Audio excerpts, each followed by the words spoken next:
오늘은 요한복음, 제가 평생 전공하는 게 요한복음이에요.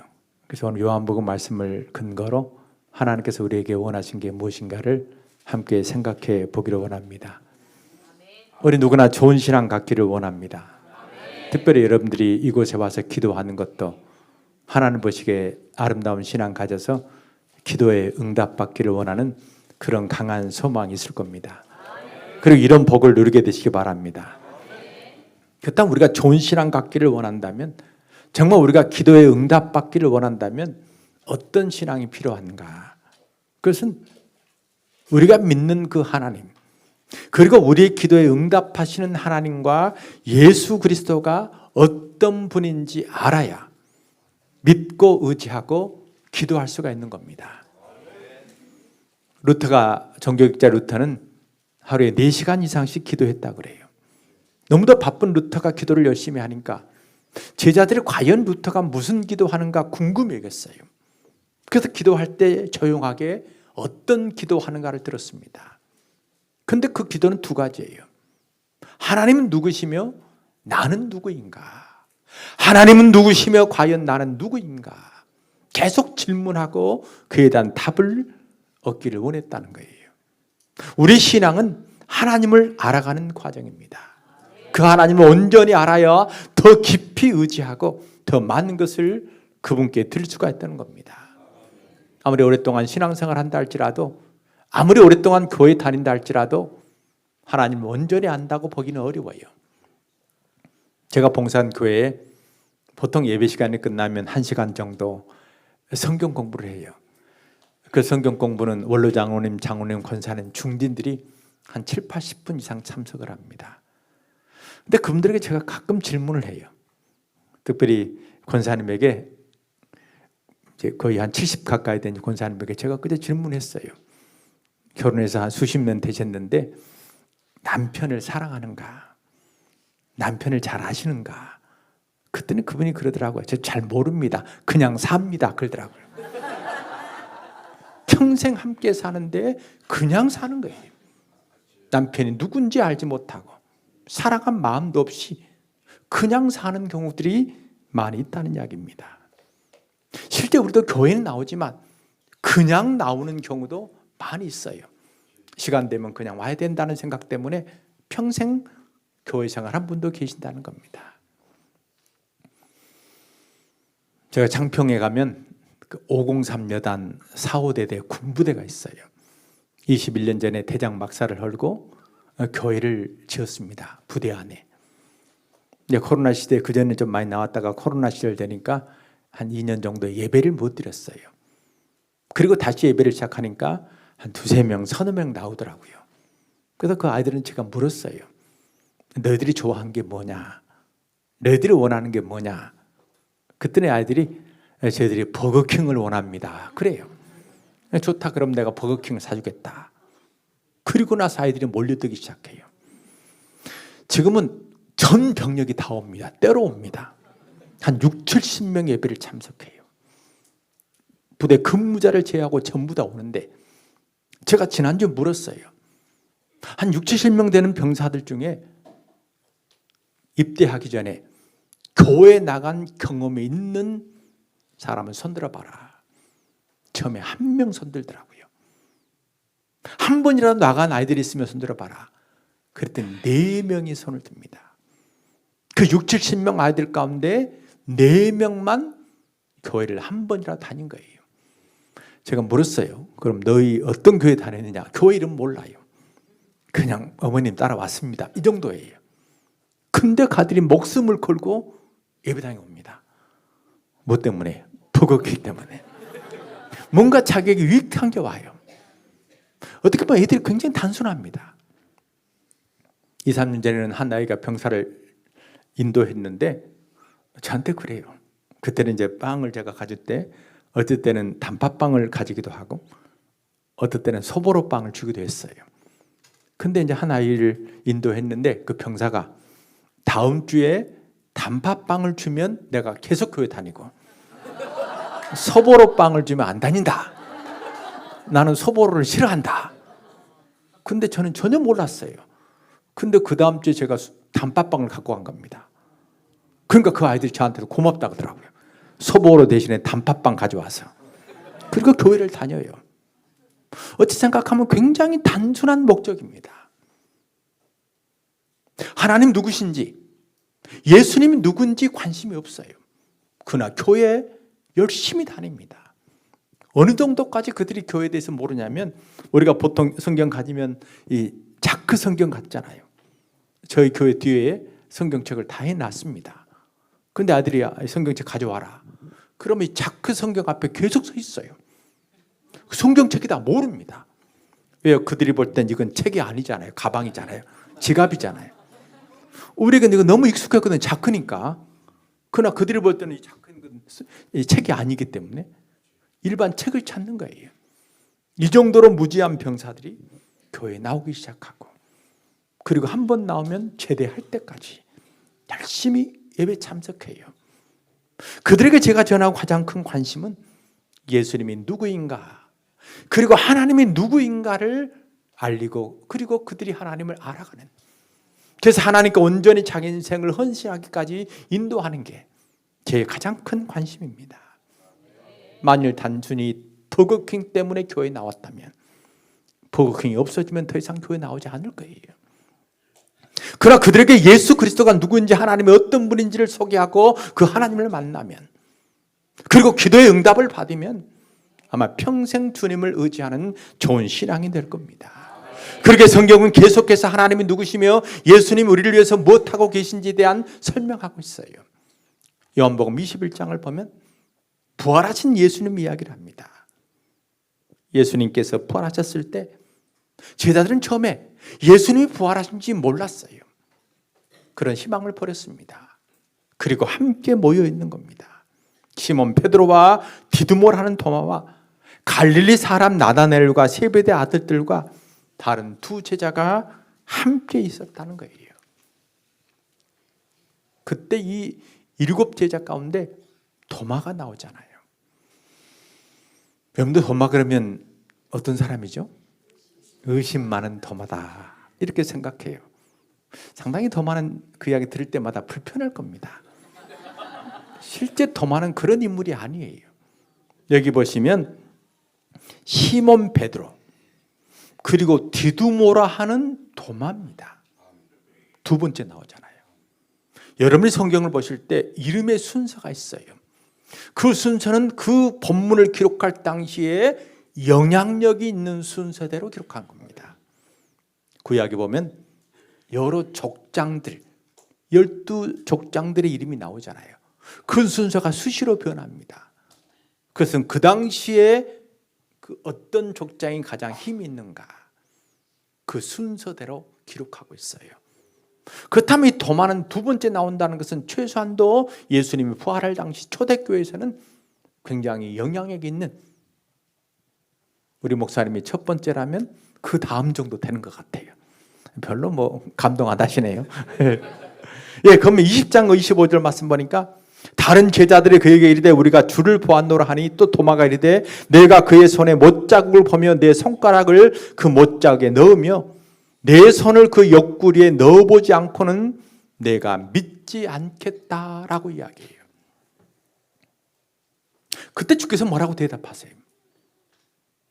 보지 않고 믿는 자가 어떤다죠? 제가 학교 선생이라 가끔 질문합니다. 예, 복되다고 그럽니까? 아니면 더 복되다고 그럽니까? 더 복됩니까? 복됩니까? 예, 더 복되다 한번 손 들어보시오. 복되다 하면 아무 상관없으신가요? 우리는 가끔 성경에 없는 단어를 읽고 자신 있게 이야기해요. 이건 단지 도마의 고민만이 아니에요.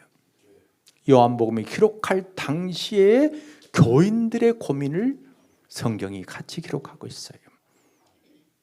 기독교 1세대와 기독교 2, 3세대의 가장 큰 차이, 아니 기독교 2, 3세대가 가장 아쉬웠던 게 뭘까요? 1세대 기독교인들은 주님 만났습니다. 그리고 앉으면 이야기할 거예요.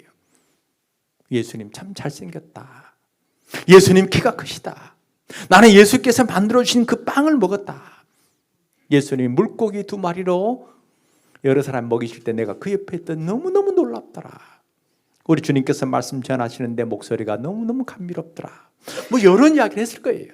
내 몸에 병이 들었는데 주께서 만져주시니까 내 병에 몸이 완쾌 했다. 그때 이 셈세대 기독교들은 어떤 생각해요?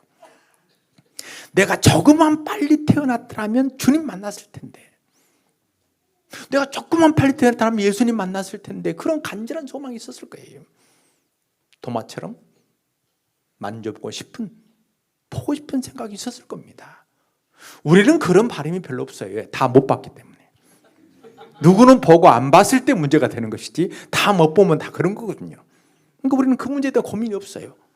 그러나 그 당시 그런 고민이 있어요. 그들에게 성경은 답이 뭐예요?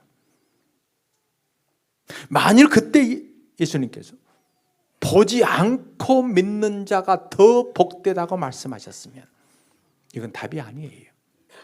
여러분, 예수님 만나고 복되기를 원하십니까? 안 만나고 좀 더 복받기 원하신가요? 어느 쪽이신가요? 복이 좋으신 것 같아요. 아니죠. 우리 아이들 있는가요? 자식 얼굴 보고 용돈 좀 적게 주는 게 나은가요? 안 보고 돈 더 주는 게 나은가요? 자식 별로 안 좋아하신 것 같은데. 아이고, 얼굴 보는 게 낫잖아요. 그렇죠. 예수님 만나고 복 좀 적게 받아도 괜찮아요. 예수님 만났는데, 예수님 이거 오셨는데, 뭐 좀 복 좀 안 받아도 괜찮습니다. 주님 너무 사랑하는데, 사랑하는 주님 만나는 게 내 관심이잖아요. 나머지는 부수적이에요. 그러나 그렇게 말하면 2, 3세대 사람들에게는 답이 안 돼요. 예수님 뭐라고 말씀하세요?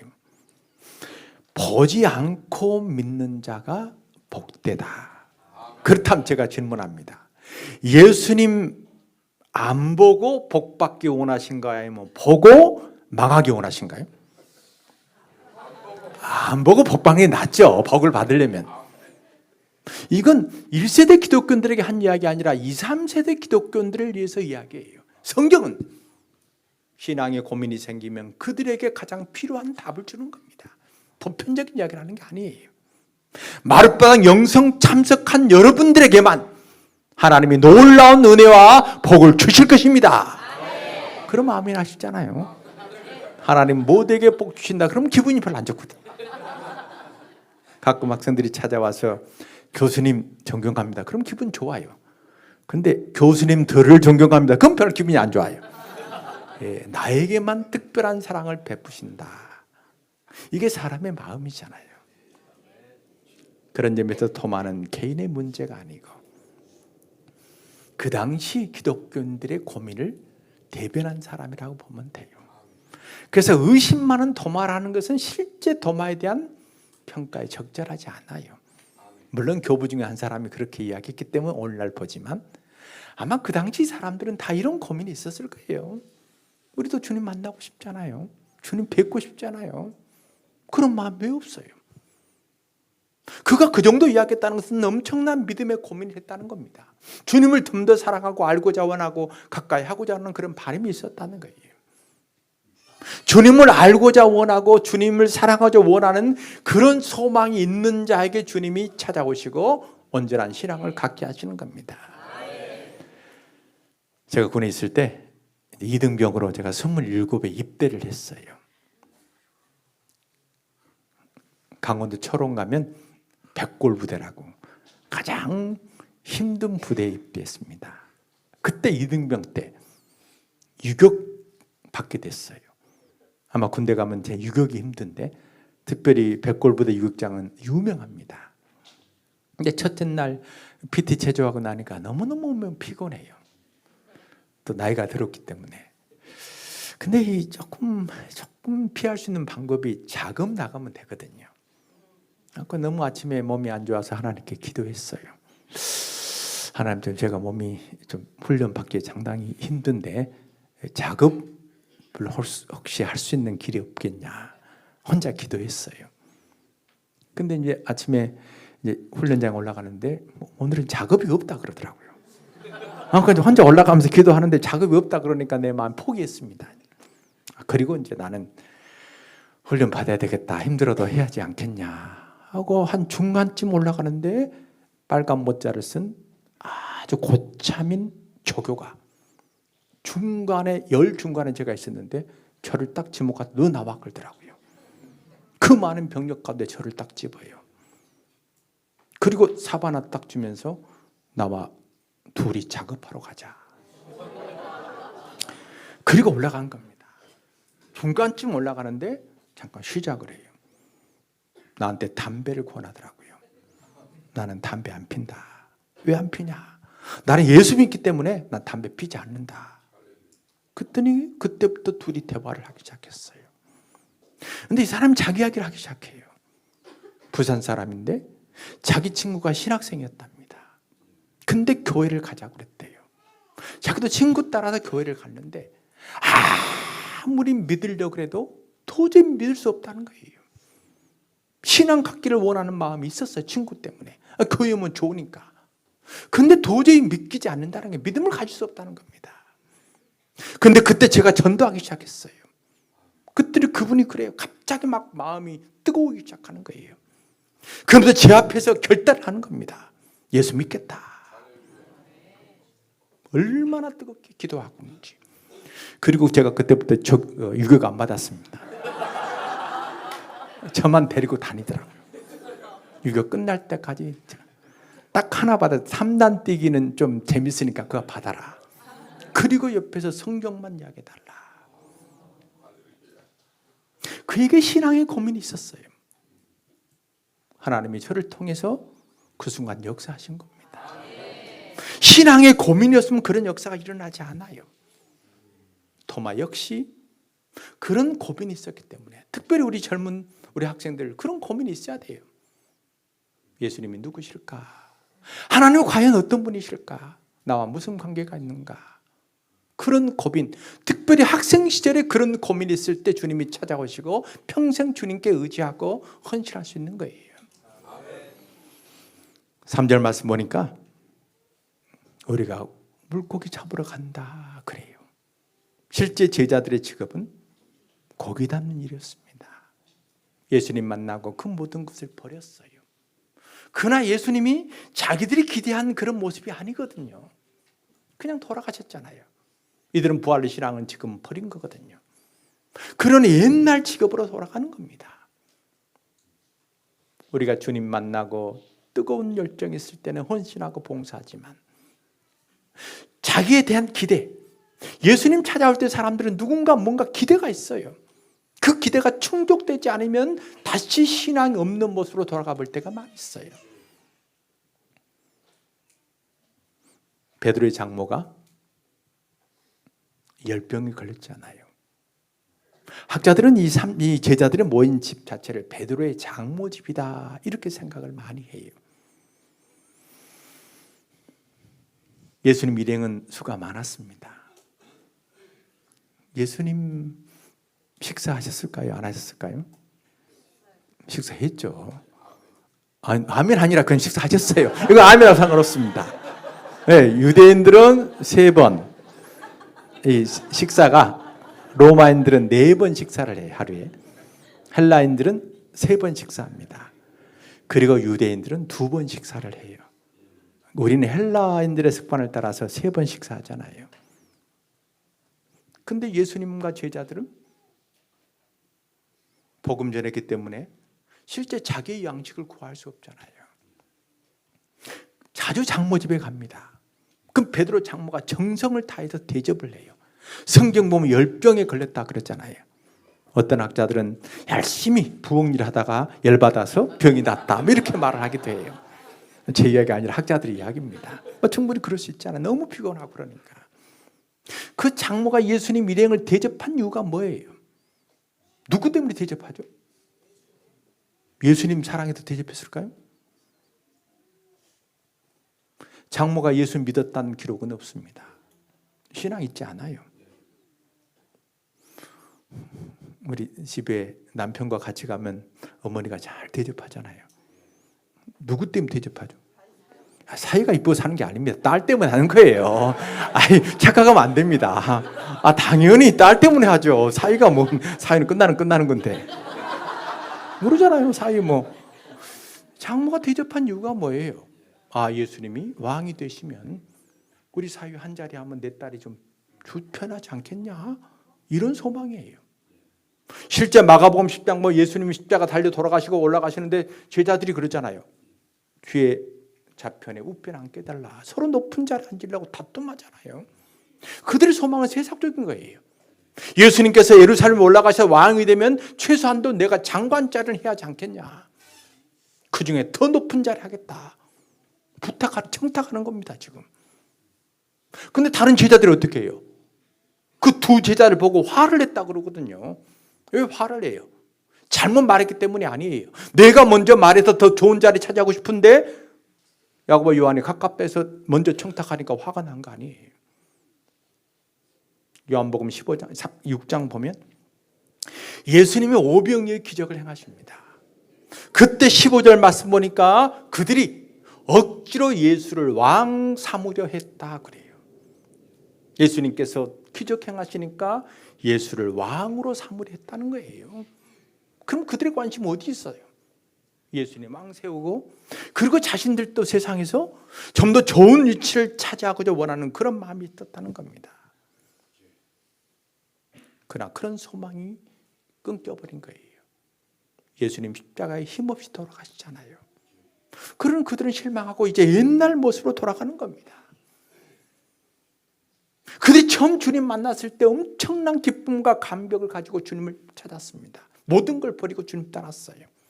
우리가 이곳에 왔는 것은 정말 주님 만나고 너무너무 좋아서, 우리 기도 응답되니까 너무너무 기뻐서 이 자리에 가능해요. 저희 교회에서 제가 새신자 교육을 한 적이 있어요. 보통 처음 교회 나오시면 4주 정도 교육을 합니다. 어느 날 보니까 50대 중반 된 남자분 두 분이 그 새신자 교육에 참석을 했어요. 보통 1시간 공부합니다. 물론 처음 나오기 때문에 교리를 가르칠 수도 없고 또 성경 이야기 할 수도 없고 그냥 예수님 좋으신 분이다, 내가 만난 주님이 이런 분이다, 이런 이야기를 해요. 끝나고 나서 떡과 과일을 준비해서 이렇게 드립니다. 내가 한 분에게 과일을 찍어 드렸어요. 그랬더니 그분이 그래요. 저는 과일을 먹지 않습니다. 제가 떡을 드렸더니 또 그래요. 저는 떡 먹지 않습니다. 제가 떡과일을 안 먹는 분 처음 만났기 때문에 이상하다 쳐다봤더니 옆에 있는 친구가 그래요. 저 사람은 술고래라. 술을 너무 좋아해서 떡과일을 안 먹는다는 거예요. 떡과일 드신가요? 옛날에 술 좀 드신 것 같은데 얼굴에. 옛날에 술 좀 드신 분 같아. 그러신 것 같아. 얼굴 딱 써져 있잖아요. 술 드신 분 같아. 예.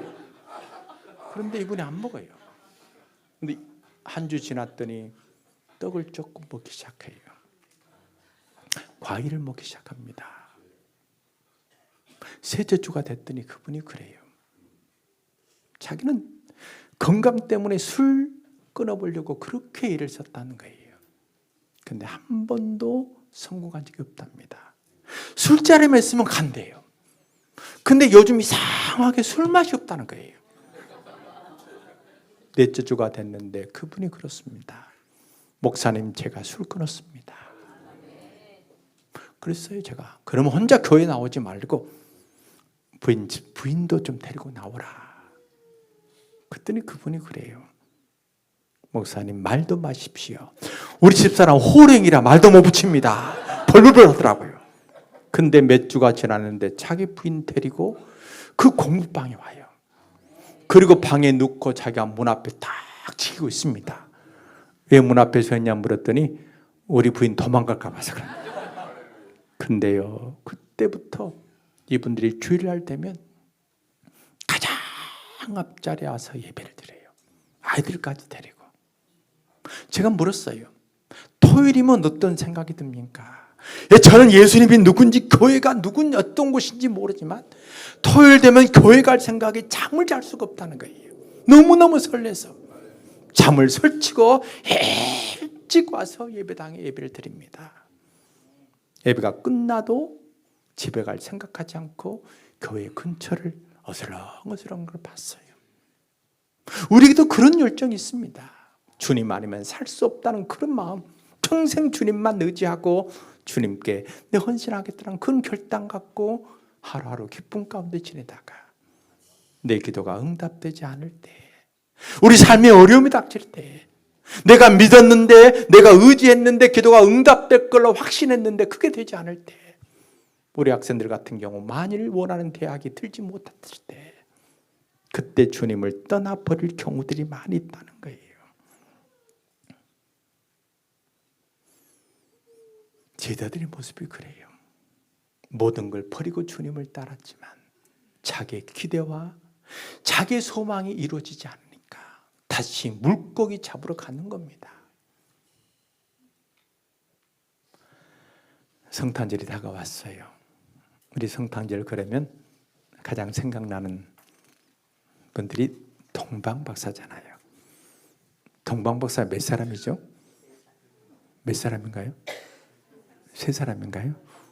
어찌 아신가요? 예, 또 성경이 있다. 항상 그래요. 그럼 성경 어디 있냐요? 근데 그런 말 못합니다.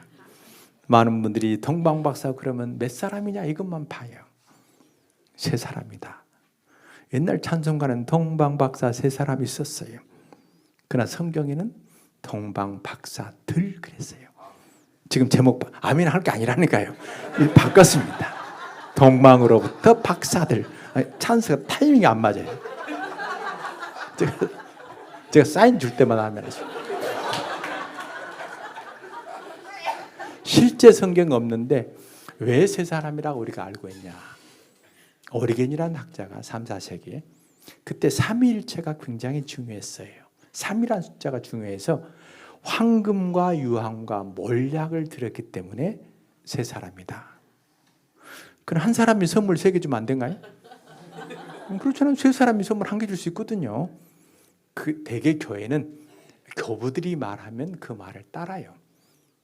틀렸다는 이야기는 아니에요. 그러나 본문은 그냥 동방박사들, 또 어떤 교회는 4사람이라고 하기도 하고 시리아 교회는 12사람이다 이렇게 말해요. 성경은 그 숫자가 중요한 게 아니에요. 동방박사 그러면 긍정적인 이미지인가요? 아니면 부정적인가요? 네, 다 동방박사 그러면 좋은 일 했다 그래요. 제가 저희 교회 오후 예배 설교하는데 설교 제목을 동방박사의 실수 이렇게 냈어요. 그랬더니 아침에 갔더니 장로님들이 주보 갖고 찾아왔어요. 목사님, 이 설교 뭔 내용입니까?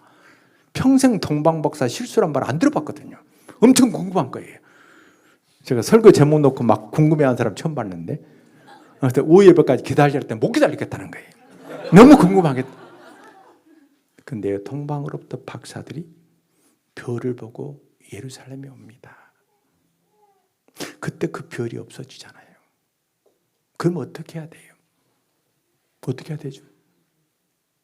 별이 하나님의 인도하심이라고 생각하고 동방으로부터 예루살렘에 왔는데 그 별이 없어지면 다시 별이 뜰 때까지 기다려야 되거든요. 하나님의 인도하심이 잠깐 멈췄으니까. 근데 이들이 누구를 찾아가요? 헤롯 왕을 찾아갑니다. 그때 헤롯 왕이 어떤 명령을 내려요? 심히 노하여 사람을 보내 베들레헴과 그 모든 지경 안에 있는 사내 아이를 박사들에게 자세히 알아본 그때를 기준해서 2살부터 그 아이를 다 죽여라 그랬어요. 동방 박사가 헤롯을 찾아갔기 때문에 그 당시 아무런 죄가 없는 아이들이 죽임을 당했습니다. 학자들은 그 수가 20명 내지 30명이라고 그래요. 동방 박사들이 동방으로부터 예수님 찾아오지 않았다면 그 아이들 죽지 않았을 겁니다. 그 부모들의 심정 어땠겠어요? 무고하게 아이들이 죽는데. 그리고 예수님 탄생하시고 어디로 가셨어요? 먼 애굽으로 피신 가셨습니다. 동방 박사들이 오지 않았다면 예수님 그곳에 사셨어요. 많은 사람이 고통한다겠습니다. 그러나 그들이 하나님의 인도하심을 받는 그 사람들이 그 인도하심을 잠깐 제껴버리고 세상을 의지했어요. 아무도 없는 광야에서는 그 빛만 받습니다. 왜? 다른 의지할 곳이 없기 때문에. 그러나 예루살렘에 오니까 이들이 의지할 것이 많잖아요. 이들은 큰 힘 있는 사람들이에요. 황금 유황 몰려 가졌다니까 아마 헤롯과는 관계가 있을 겁니다. 그런 인맥을 의지한 겁니다. 하나님의 사람이 하나님을 의지해야 되는데 세상을 의지하고 자기 인맥을 의지하고 자기 힘을 의지하면 본인도 고통을 당하지만 무고한 많은 사람들이 어려움을 당한다는 겁니다. 심지어 우리가 제대로 신앙생활을 하지 못하면 우리 주님이 고통을 당하신다. 좋은 일이라 할지라도 헌신한 일이라 할지라도 한순간 잘못하면 하지 못한만 못할 때가 많이 있다는 겁니다. 제자들이 고기 잡으러 갔어요. 열심히 바다에 그물을 던졌습니다. 근데 본문 말씀 보니까 그 밤에 아무것도 잡지 못했다라고 이야기해요. 자기 힘으로 뭔가 하려고 그랬습니다. 다른 건 몰라도 이들은 고기잡이에는 전문가예요. 평생 갈릴리 바다에서 고기만 잡던 사람입니다. 언제 그물을 던져야 고기가 있고 어느 곳에 그물을 던져야 고기가 많이 잡히는지 누구보다 잘 아는 사람이에요. 그러나 밤새도록 그물을 던졌는데 한 마리의 고기도 잡지 못했다. 그 이유가 뭐예요? 4절 말씀 보니까 주님이 바닷가에 서 계셨다. 예수님이 바닷가에 서 계시면서 부활하신 주님이 제자들이 지금 잘못 길 때 가거든요. 그러니 바다에 있는 물고기에 명령하신 거예요. 그물에 들어가지 마라. 그러니 한 마리도 잡지 못한 겁니다. 여러분이 가장 잘하는 일에 눈 감고도 할 수 있는 그 일이 계속해서 실패하면 억지로 밀고 나가지 마시고 잠깐 멈추어서 자기 자신을 돌아보시기 바랍니다. 주님을 의지할 사람이 주님을 의지하지 않고 다른 것을 의지하고 있지 않는가? 우리 하나님이 가장 원치 않는 것은요, 주님만을 의지할 사람이 주님 의지하지 않고 다른 것 의지하면 주님 두고 보십니다. 마음 바꿀 때까지. 만일 그때 제자들이 고기를 많이 잡았다면 그들의 인생 어떻게 되겠어요?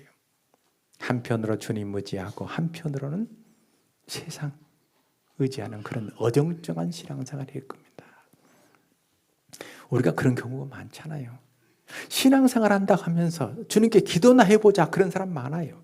교회니까 기도해보고 나머지는 회의로 결정하자. 교회가 끊임없이 회의로 결정하자는 거거든요. 기도는 그냥 해보자. 이런 신앙 우리 주님께서 원치 않아요. 두 분 부부신가요? 아니신가요? 네, 손 옆을 대시면 조심스러워서. 예. 우리 자신 모습을 그렇게 돌아봐야 돼요. 회의로 결정하는 건 아니에요. 물론 하나님 우리에게 지혜를 주셔서 함께 의견 모으는 것은 중요하지만 그게 다가 아니라는 겁니다. 하나님의 뜻이 무엇인가? 우리 하나님께서 원하신가 무엇인가가 중요하지. 우리 힘으로 신앙생활하고 우리 힘으로 교회생활하고 우리 힘으로 천국 가려고 생각하면 굳이 예수 믿을 필요가 없잖아요. 제자들이 그런 잘못된 신앙 가질까 봐서 주께서 물고기에게 명령하신 거예요. 들어가지 마라.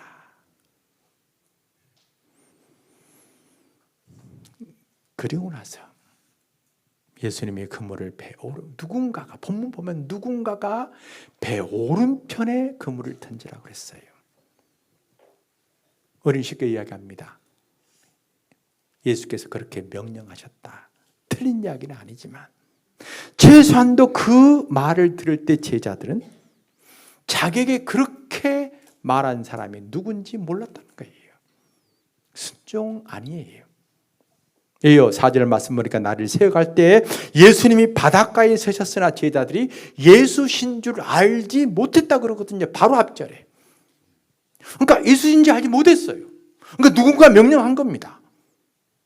근데 그들이 그 말씀 듣고 그물을 던진 거예요. 사실은 이건 쉬운 일이 아니에요. 제자들은요, 성격이 굉장히 과격해요. 베드로 어때요? 예수님 세족시에 발 씻기지 못한다 했다가 예수님께서 나와 상관이 없다 그러니까 뭐라고 그래? 내 발만이 아니라 손과 머리도 씻어주세요. 베드로가 말고의 귀를 잘랐다 그러잖아요. 생각해 보세요. 귀는 연골로 되어 있습니다. 쉽게 자르기 어려워요. 여러분들 보통 칼 쓰는 사람도 있었을 겁니다. 친구 이쪽 칼 쓰는 사람 이럴 때 아멘 하셔도 됩니다. 손을 찌르기도 하고 베기도 해요. 그러나 귀를 단칼에 잘랐다는 건 있을 수 없는 일이에요. 쉽지 않아요. 그렇다 베드로는 늘 칼을 가지고 다녔어요. 그리고 계속 칼을 감, 시간만 나면 칼을 간 겁니다. 단칼에 자르려면 그 정도 날이 새야 되잖아요. 어떤 분은 회를 좋아해서 회 뜰려고 그런다. 회 뜰 건 아니고. 칼을 좋아하는 사람은 성격이 보통 사람이 아니잖아요. 야고보와 요한은 어때요? 누가복음 9장 보면 예수께서 예루살렘에 행해 가시다가 사마리아 사람들이 영접하지 않으니까 하늘로부터 불을 내려서 저들을 살라버릴까요? 야고보 요한에게는 예수님께서 하늘로부터 불을 내릴 수 있는 그런 권세를 준 거예요. 그러니까 그 하나님이 주신 권세를 자기를 영접하지 않았다고 사람 죽인 데 쓰겠다는 것이 야고보 요한이에요. 누구에게? 예수님께 이야기했잖아요. 대단한 사람들입니다. 주일날 장로님 뭐 다 죽여버릴까요? 그럴 수는 없잖아요.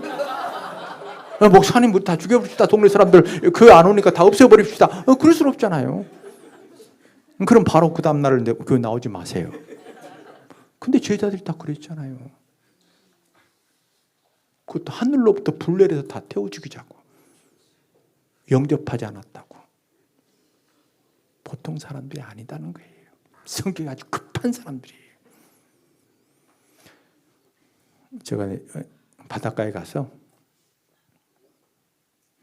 한 교회 갔더니 장로님하고 집사님 두 분이 계시더라고요. 같이 이제 식사를 하는데 그 장로님이 말하면 집사님이 알겠습니다 하고 굉장히 순하게 들어요. 식사 끝나고 나왔더니 좀 배를 같이 타자. 그래서 제가 배를 딱 탔어요. 그랬더니 갑자기 그 집사님이 막 그러지 마! 막 그 장로님이 야단치더라고요. 엄청나게 큰 소리로. 제가 왜 그러십니까? 물었더니 그 집사님 선장이고 장로님은 선원이에요. 배 타자마자 막 그 내가 조용히 말하면 안 되겠냐 했더니 안 된다는 겁니다. 한순간 사람이 죽는데요. 바다는 그러잖아요. 그러니까 막 그 타자마자 사람이 변해요. 교회에서는 장로님이 왕이시고 배 타니까 그분이 왕이더라고. 아, 뱃사람들은 이렇게 성격이 과격할 수밖에 없구나. 직업상에 그래요. 그렇다면 그들이 밤새도록 그물을 던졌는데 한 마리도 고기를 잡지 못했다면 얼마나 감정이 격해졌을 거예요. 그런데 누구지도 모르는 사람이 오른편에 그물을 던지라 했더니 그들이 그물을 던졌다는 거예요. 성경은 이것은 무엇을 이야기해요? 부활하신 주님은 사람의 마음을 움직이는 능력이 있음을 우리에게 보여주는 겁니다. 사람의 마음을 움직이고 싶으면 우리 주님께 기도하면 된다는 거예요. 우리 주님이 그런 능력이 있다는 것을 우리에게 알려주는 겁니다. 주님을 알아야 의지할 수 있잖아요. 여러분 기도할 때 주님이 어떤 분인지 모르고 기도한 사람이 있어요. 아무 기도 의미 없습니다. 뭔가 부탁해요. 그 부탁을 들어줄 사람이 어떤 사람인지 모르고 부탁할 수는 없잖아요. 돈이 100만 원 필요하시다면 누구를 찾아가 돼요? 학생 찾아갈 수 없잖아요. 이 친구 너 다음에 기타 잘 치니까 100만 원 주라. 못 하거든요. 100만 원 없거든요. 대상을 봐야 돼요. 요청하려면. 아무나 할 수 없잖아요. 손 얹었습니다. 아무나 얹으면 큰일 나잖아요. 사모님이라 가능하잖아요. 행동이 중요한 게 아니라 누구에게 하느냐가 중요해요. 기도도 마찬가지예요. 과연 예수님이 그런 능력이 있느냐 먼저 확신하고 의탁을 하는 것이지 무조건 하는 거 아니에요. 목사님 신앙과 여러분 신앙은 다를 수 있다는 겁니다. 그리고 내가 가진 신앙만큼, 내가 아는 것만큼 주님 역사하세요.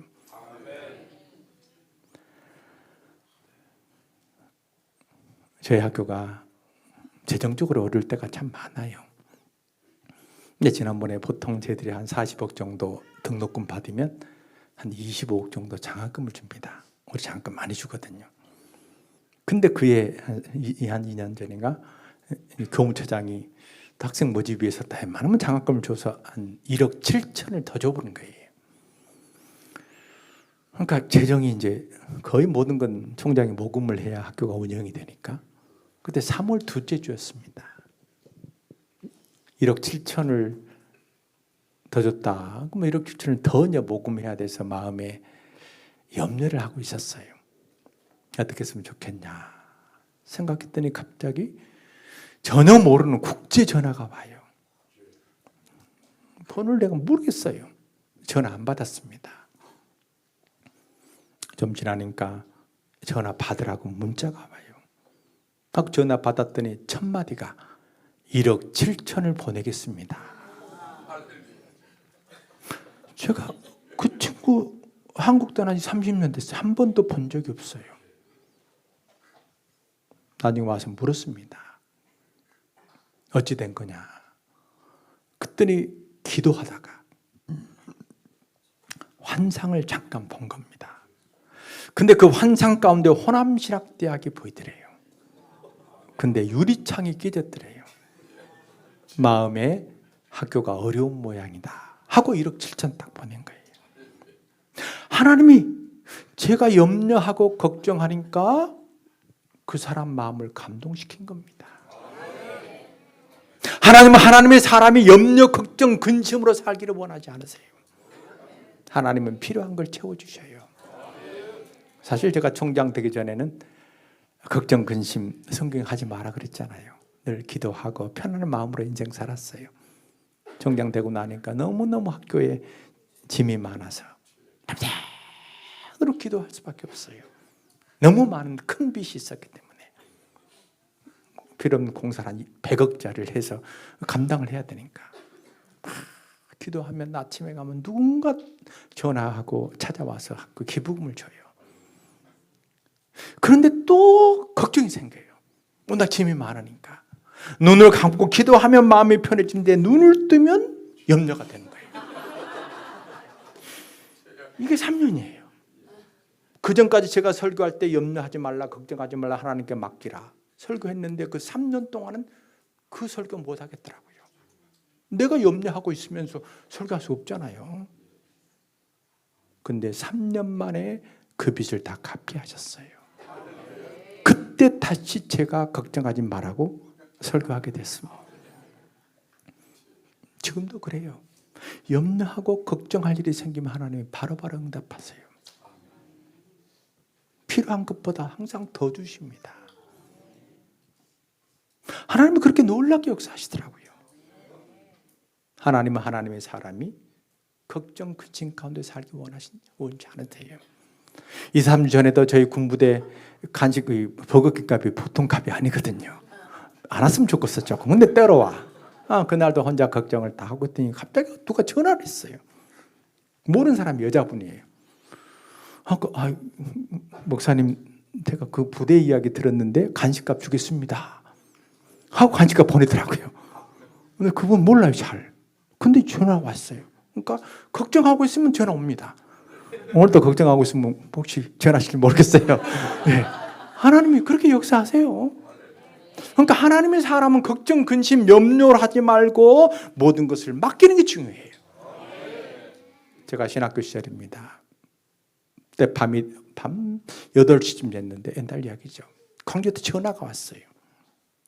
친구 누나가 전화를 했는데 친구가 뇌에 큰 손상을 입고 내일 모레 곧 죽게 됐다는 거예요. 그러면서 수첩하고 연락을 한 겁니다. 그때 저녁이었고 제가 요즘 KTX도 있지만 그 당시는 그렇게 쉽게 내려올 수 있는 상황이 아니에요. 근데 친구가 갑자기 죽게 됐다니까 마음이 너무너무 안 좋았어요. 그래서 그때 학교에 강의실에 올라간 겁니다. 혼자 올라가서 하나님께 간절히 기도하기 시작했어요. 친구의 병을 고쳐달라. 한참 기도하는데 누군가 또박또박 걸어와서 제 옆에 서서 제 입술에 귀를 대고 가만히 기도 소리를 듣는 거예요. 아무도 없는 그 밤에 캄캄한 곳에 누군가 옆에 있어서 인기척이 나니까 제가 너무너무 겁이 나서 눈을 딱 뜨고 돌아봤어요. 아무도 없는 겁니다. 다시 마음을 정하고 기도하는데 또 누군가 제 옆에서 입술에 귀를 대고 조용히 기도 소리를 들어요. 또 두려워서 눈을 뜨고 봤더니 아무도 없어요. 다시 기도 시작합니다. 또 들어요. 그때 제 마음에 하나님께서 내 기도를 들으시는구나. 그 친구 병 낫고 광주시청에 근무하고 있어요. 내가 너무너무 간절히 기도하니까 하나님의 인기척을 보여주시면서 내가 내 기도를 듣고 있다 저한테 알려주신 겁니다.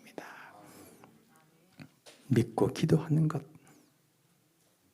얼마나 중요한지 몰라요. 성경 보면 우리 기도를 들으신 하나님이 어떤 분인가를 소개해요. 우리가 야고보서 1장 5절 말씀 보니까 너희든지 누구든지 지혜가 부족하거든 후히 주시고 꾸짖지 아니하시는 하나님께 구하면 주실 것이다.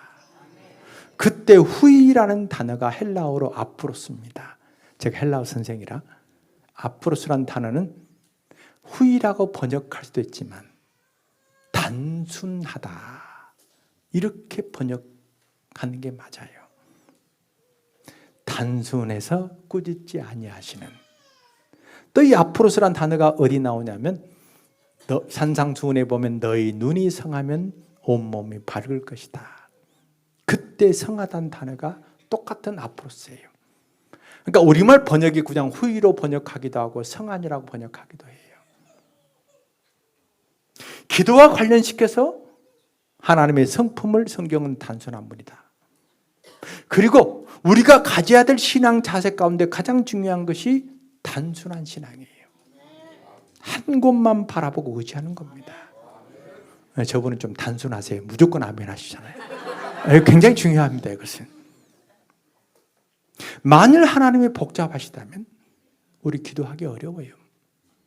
여러분의 기도할 어려운 일 닥치면 기도할 때 어때요? 이 기도만 들어주시면 제가 이거 하겠습니다. 저거 하겠습니다. 약속하잖아요. 응답되면 약속 안 지킵니다. 또 어려우면 또 조건을 제시하고 응답되면 잊어버리고. 우리는 그런 걸 수없이 반복해요. 우리 하나님이 복잡하신 분이라면 지난번에 약속했는데 안 지켰지 않냐? 안 지킬 것인데 내가 어떻게 네 기도를 들어주겠냐? 이렇게 말씀하실 거예요. 그럼 우리 기도 응답되지 않아요. 그러나 하나님은 단순하신 분이에요. 그 순간 간절히 기도하면, 그 순간 믿고 의지하고 기도하면 하나님이 놀랍게 역사하시는 겁니다. 그래서 단순하신 하나님께 구하라. 그러면 들으실 거다. 그리고 너희도 단순한 마음으로 한 분 하나님만을 의지해라. 복잡한 생각하지 말고 이것저것 고민하지 말고 오직 하나님께 맡기라. 하나님이 역사하실 것이다. 사실 이 간증을 하려고 그랬는데 우리 학생들이 많이 있어서 제 아이가 이제 아들도 있고 딸도 있는데 이제 딸이 고3이 됐어요. 그때 이제 진로 문제가 중요하잖아요. 대학 가는 문제가. 근데 이제 딸은 의대를 간다고 그래요. 그런데 이제 저희들이 설득했습니다. 부모의 마음은 딸이 옆에 있는 게 좋잖아요. 그래서 멀리 가지 말고 전대 의대에 가라. 그 설득을 다 해놨더니 이제 아이가 이제 마음을 접고 다른 데 안 가고 이제 전대 가겠다. 근데 이제 원서 쓸 때 선생님 이제 여기 쓰라 저기 쓰라 하잖아요. 그럼 또 써줘야 되거든요. 근데 선생님이 그 담임이 서울에 있는 어떤 대학을 써주라는 거예요. 근데 제 마음에 어떤 소원이 있었냐면 제가 서울에 가면 동안교회라는 교회가 있어요. 그 교회는 청년들이 한 3,000명 이상 모입니다. 어른들보다 청년들이 많아요. 제가 자주 설교를 가는데 1부부터 5부까지 예배를 드리는데 4부, 5부는 청년 대학생들이 끝없이 몰려듭니다. 근데 그때 제 마음에 우리 아이를 이 교회에 와서 신앙생활하면 참 좋겠다. 그런 마음을 오랫동안 가졌어요. 갈 때마다 그런 마음이 들더라고요. 제가 마룻보다 기도회 알았으면 청사교회 생각했을 텐데. 근데 그런 마음이 들어요. 근데 광주에 있는 아이를 서울로 예배에 참석하게 하기는 어렵잖아요. 근데 입시할 때 서울에 어떤 대학을 쓰라 그랬어요. 그런데 발표하는데 그 대학이 가장 먼저 합격자를 발표한 겁니다. 그 대학은 12시 1분에 딱 발표해요. 다른 대학은 아닌데 12시 1분 딱. 다른 대학은 아침에 발표하잖아요. 그 학교는 12시 1분입니다. 근데 그 학교가 그 당시는 그 전문대학이 많이 있어서 학부를 잘 안 뽑았는데 그 당시 그 동안교에서 가장 가까이 있는 의과대학이 있는 학교예요. 고려대 의대에 합격했는데, 그러니까 동안교회를 갈 수 있는 딱 유일한 가장 좋은 학교가 고대입니다. 그래서 우리 아이가 고대 의대를 졸업하고 지금 고대병원의 전문의로 있어요. 지금도 제가 원치 않아요. 그 고대 가는 것 자체를 싫어. 고대가 의대 있는지도 몰랐고 또 가는 것 자체를 제가 한 번도 좋아하는 생각은 없어요. 내 딸이 멀리 보냈잖아요. 예배했으면 참 좋았을 텐데, 보기만 해도 행복한데. 근데 하나님이 제 마음에 그 교회에서 예배를 드리고 신앙생활하면 좋겠다는 소망, 그렇게 이루어주신 겁니다. 만일 내가 그 학교에 염두를 뒀다면 하나님은 응답 안 하실 수도 있어요. 그건 개인 욕심이잖아요. 그러나 좋은 신앙을 갖기를 원하고 좋은 신앙 교육 받기를 원하는 그런 소망 하나님이 들으신 거예요. 제가 늘 그 교회 가서 별것도 아닌 학교 들었다 했더니 청년들이 엄청 말하더라고요. 별것도 아닌 학교는 아니다. 그러나 제가 학교에 관심이 없습니다. 그러나 우리의 소망이 그러면 하나님이 역사하시는 거예요. 여러분이 소망을 둘 때 개인 욕심, 특정 학교 큰 의미 없어요. 특정 학교 간다 인생이 펴지는 건 아닙니다. 고등학교 때는 공부 잘한 게 중요해요. 그러나 고등학교 졸업하고 나면 아무 의미가 없습니다. 공부 잘한 것, 그건 별로 중요하지 않아요. 딱 고등학교 때입니다. 부모는 고등학교 때까지 우리 아이들이 공부 잘한다 그래요. 대학교 때 그 이야기하면 그 정신적으로 문제가 있는 겁니다. 대학생 우리 아이가 얼마나 성품이 좋고 잘하고 남들과 좋은 관계를 이루는가 이거잖아요. 하나님이 허락하시면 우리의 마음의 소원을 이루어지는 겁니다. 그러나 내 자신이 노력하고 의지하면 그건 한계가 있어요. 여러분들이 지금 와서 기도하는 것, 하나님께 여러분 인생을 맡기는 거잖아요. 그때 욕심을 내지 마시고 하나님이 나를 통해서 이루고자 원하신 것이 무엇인지를 먼저 생각하시면 하나님의 가장 좋은 길로 여러분을 인도하실 겁니다. 하나님은 항상 좋은 길로 인도하시거든요. 이야기 나온 김에 제 아들이 중학교 갈 때 이야기예요. 근데 그때 초등학교는 교대부속을 다녔습니다. 혹시 교대부속 다니는 아이들이 있는가요? 네, 교대부속은 추첨을 하잖아요. 광주 시내 애들이 그냥 추첨해서 모이는 거고, 이제 중학교 되면 이제 지역으로 가요. 그때 제가 진월동에 살았습니다. 진월동 옆에 동성고예요. 동성중학교가 있는데 실제 교회도 제가 그 교회가 아니었어요. 산수동 쪽 교회였기 때문에 아이가 중학교 배정 받았는데 친구가 없어요. 네, 초등학교도 떨어져 있고 교회도 아니고. 근데 그때 왕따 문제가 굉장히 심각했습니다. 왕따 문제가. 그때 제가 마음에 염려가 됐어요. 우리 아이가 왕따를 당하면 어떨 건가 걱정되잖아요. 근데 그때 한 적 걱정하고 있는데 목요일쯤 되니까 아이가 갑자기 학교 끝나게 와서 그래요. 아빠 나 반장 됐어 그래요. 아무리 생각해도 반장 될 놈이 아니거든요. 반장은 선거에서 봤는데 친구가 없잖아요.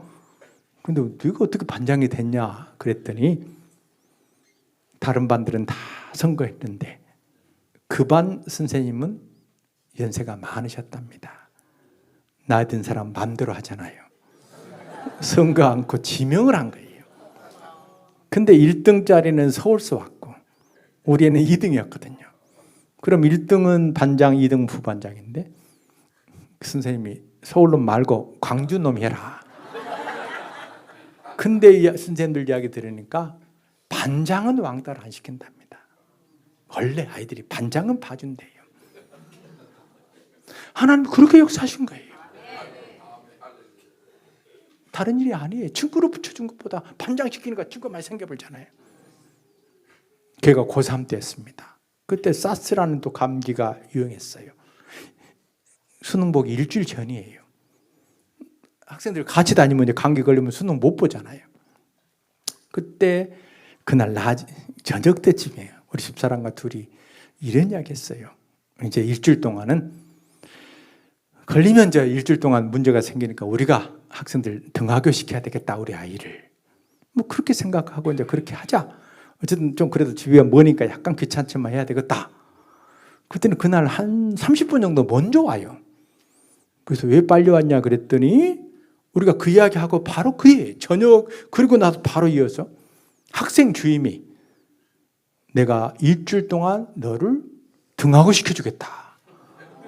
그하고 그때부터 학생 주임이 저녁에는 데려다 주고 아침에는 차 대서 아이를 학교 가지. 우리가 수고 안 했습니다. 다 해결해. 저 학생 주임 누군지 몰라요. 지금도 잘 모릅니다. 근데 뭐 그분이 그랬다 그래 한 번도 만난 적은 없어요. 사람 감동시키는 하나님 역사잖아요. 하나님 역사하시면 모든 게 쉽습니다. 하나님이 역사하지 않으면 아무리 힘들고 노력해도 우리 그 수고가 좋은 결실을 맺을 수가 없습니다. 성경은 이야기합니다. 사람의 마음을 움직이신 분은 우리 하나님이시고 우리 예수님이시다. 그러니 그분께 의지하라. 부활하신 주님이 그런 능력이 있다는 것을 이야기해요. 제자들이 그물을 던졌습니다. 그런데 큰 물고기만 153마리 그물을 들 수 없었다고 그래요. 이건 불가능하거든요. 고기 잡으면 알겠지만 그물을 던지면 큰 것도 잡히고 적은 것도 잡히거든요. 큰 것만 잡혔다는 것은 우리 주님이 명령하신 거예요. 이제 큰 놈만 들어가라. 큰 것만 들어가라. 큰 물고기에 들어간 거예요. 이건 무엇을 이야기해요? 부활하신 주님은 사람의 마음을 움직이실 뿐만 아니라 자연 만물도 주관하신 분이시다. 물고기도 잡게 하신 분이다. 모든 걸 주님께 맡기는 능력이 있다는 것을 우리에게 보여주는 겁니다. 부활하신 능력, 주님이 어떤 분인지를 알아야 그분께 더욱더 의지하고 맡길 수 있잖아요. 모르면 못 맡기거든요. 몇 년 전에 제가 순천의 여러 교회가 여름 수련회 하는데 고흥가면 발포라는 곳이 있어요. 그 발포교회를 빌려서 연암수련을 했습니다. 마침 시간이 남아서 우리 학생이 목회하는 교회를 좀 들려봤어요. 근데 어느 도 가니까 바닷가에 예쁜 교회가 있어요. 그 교회는 발포교회에서 10명 나와서 이루어진 그런 교회입니다. 마침 목사님이 계셔서 사택에 그때 인도했던 양전도사와 같이 앉아있는데 한번 집사님이 들어오세요. 얼굴이 아주 어두워요. 무슨 일인가 물었더니 그분이 자기 이야기를 합니다. 발포라는 것은 여름에 서대가 많이 잡히거든요. 서대 좋아하신가요? 안 좋아하신가요? 뭐 다 좋아하실 것 같은데 안 좋아하신가요? 네. 순천 사람들이 서대를 좋아해요. 그쪽이 군사는 북대인가 복대인가를 좋아하고 네, 서대가 많이 잡혀요. 그죠? 근데 한 번 이분이 배를 가지고 계시는데 한 번 배를 띄우면 하루에 한 1,000만 원 이상씩 수확이 된답니다. 거기가 많으니까. 근데 3년 동안 배를 띄우지 못했대요. 무슨 일인가 물었더니 그 당시 3년 동안 태풍이 안 분 거예요. 그러니까 바다 밑에는 고기가 아주 많이 있는데 고기가 정신 차리고 그물에 안 들어간 거예요. 태풍만 불면 정신 못 차려서 다 들어가는데 3년 동안 안 부리니까 깔려 있다가 그물을 알아보는 거예요. 이분이 그래요. 바람만 한번 불었으면 좋겠다. 태풍 불었으면 좋겠다. 그때 제가 마침 요한복음 21장 강의를 하고 있었어요. 내 마음에 기도하면 태풍 불게 하셔서 고기를 많이 잡게 할 거다. 이런 마음이 들어요. 그분에게 이야기했습니다. 기도하자. 그러면 하나님께서 역사하셔서 태풍 불게 하셔서 고기 잡게 할 거 아니냐. 아멘 하면 좋을 것 같은데 이렇게 아멘 안 하시더라고요. 뭔 소리냐. 이렇게 날씨가 좋은데 무슨 태풍이냐고. 그분은 평생 신앙생활했지만 성경 이야기는 성경 이야기고 내 삶과는 별 관계가 없다고 생각한 거예요. 태풍 불어봐야 안 된다는 거예요. 기도한다고 해서 무슨 이렇게 좋은 날씨에 무슨 태풍이 불겠냐고. 근데 제 마음이 간절해요. 응답될 것 같아요. 그러나 그분이 위해서 기도하는데 그분이 아멘이 안 되면 기도해봐야 소용없잖아요. 내가 그분을 설득하기 시작했어요. 성경 이야기하면서. 근데 그분의 마음이 조금씩 돌아서기 시작하면서 그래요. 교수님, 태풍 부는 건 좋은데 너무 큰 태풍 불면 농작물 다 쓰러지지 않겠냐. 나는 좋지만 그 사람 피해받는 거 원치 않는다. 이분 참 좋은 분이에요. 걱정하지 말라고. 그리고 기도했어요. 태풍 불어서 고기를 좀 많이 잡게 해달라고. 그때가 목요일이었습니다. 그리고 그분들 이제 헤어지고 제가 수련회를 하면서 시간만 나면 태풍 기도했어요. 제 평생 태풍 기도 처음 해봤는데 만일 태풍 불지 않으면 그분의 신앙이 약해지잖아요. 신학교 교수님이 성경 이야기하면서 기도하면 응답받겠다 그랬는데 태풍 안 불면 그 교회가 문제가 생길 것 같아요. 교회가 걱정이 되더라고요. 간절히 기도했습니다. 근데 월요일 보니까 방송에 태풍이 분다는 거예요. 그 태풍이 그 당시 3년 만에 처음 불었던 댐프란 태풍이에요. 그 태풍의 진로를 보니까 공반도를 향해 가는 겁니다. 나중에 들었더니 농작물에 아무런 피해를 끼치지 않고 바다만 휘젓고 가는 태풍이었어요. 그 태풍 불 때 제가 얼마나 기뻤는지 몰라요. 우리 하나님 살아계시는구나. 살아 역사하시고 기도에 응답하시는 분구나. 현장을 본 거예요. 그분이 태풍 불면 서대 보내주고 있는데 지금도 안 보내고 있습니다. 그 현장을 양전도사 지금 목사 됐는데 그 친구 본 거예요. 그때 기숙사 사생회장이었는데 학생들 모아놓고 이야기 도저히 믿을 수 없다는 거예요. 어떻게 교수님이 기도하자 태풍이 부냐. 원래 한 3일 후에 불었는데 좀 바꿔져가지고 기도하자마자 태풍 불었다 막 그렇게 이야기해요. 되게 간증이 이렇게 뻥튀기가 많거든요. 목요일에 월요일입니다. 시가 많아요. 근데 기도하자마자 태풍이 막 분다. 제가 무슨 마술사도 아니고 뭐 그렇게 이야기를 하고 다녀요. 지금도 그렇게 다닙니다. 정정을 여러 번 해줘도 아니다 해도 시간을 잊어버리는 거예요. 어쨌든 본 것만 봤으니까. 그때 제가 이야기했어요. 예수님 바라보고 하나님 바라보면 너무 당연한 일 아니냐. 나를 본 거잖아요. 어떻게 사람이 기도하자마자 불가능한 일이에요. 사람 못합니다. 하나님의 역사하셔야 가능합니다. 자연 만물을 다스리시는 그 주님이 우리 기도를 들으셔서 응답하셔야 놀라운 역사가 일어나는 겁니다. 여러분 이곳에 기도하시잖아요. 기도하시기 전에 우리의 기도를 들으신 하나님, 우리의 기도를 들으신 예수님이 어떤 능력이 있는 분이고 우리를 얼마나 사랑하시고 어떻게 응답하실지에 대한 믿음이 있어야 기도가 응답되는 겁니다. 이 시간 다시 한번 말씀을 통해서 우리 주님이 어떤 분인지 얼마나 능력이 있는지를 확인하시고 간절히 여러분의 소원을 아뢰시면 우리 하나님 놀랍게 역사하시고 하나님 평생 나와 함께 하시는구나. 나를 지키고 보호하시는구나. 기쁨과 감사 가운데 평안한 가운데 인생을 살아갈 수 있을 겁니다. 사람들을 만나면 우리 주님이 이렇게 역사하셨다. 우리 주님이 이렇게 내 기도에 응답하셨다. 평생 자라가면서 마룻바닥 기도 하나님이 어떻게 응답하셨는지 많은 사람들에게 널리 소문을 내면 광주만이 아니고 한국교회가 새롭게 일어나는 놀라운 역사가 일어나게 되실 것입니다.